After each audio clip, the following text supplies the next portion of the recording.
كان دايما بيقول يا دنيا مالك بيا، الرب الناس ما خير فيا، ما زالت ما قلته في أذني بتتردد، الذكرى كل يوم تصحى تتجدد، في ناس كده تترك بصمة كل شيء بغض النظر عن انه ميت او حي،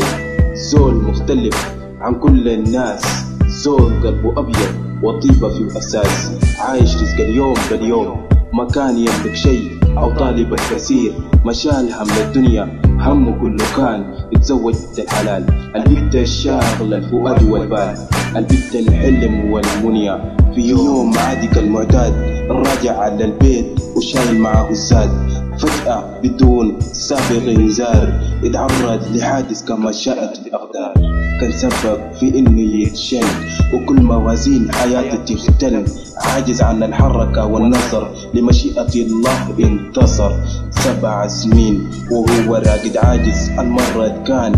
بين أحلامه حاجز، بيشاهد أحلامه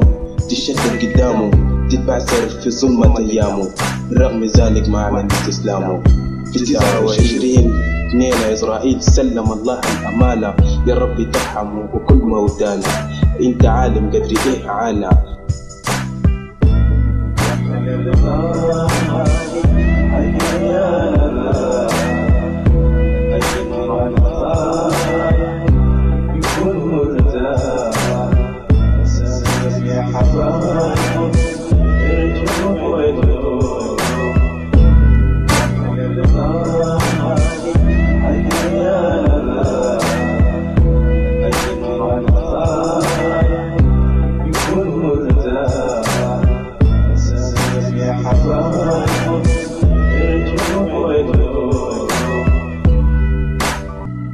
جنة الفردوس يا خال ملتقانا، ما قادر أصدق إنك رحلت عن زمانا، خبر وفاتك يا خال كان صدمة وزلزال، كان فجعة علينا وما زال، ذكراك حبيثة في البال، وراقك كمؤمن، الكون من بعدك قاسي الحزن، الحزن من بعدك سكينة، ربنا يرحمك يا غالي ويدخلك الجنة.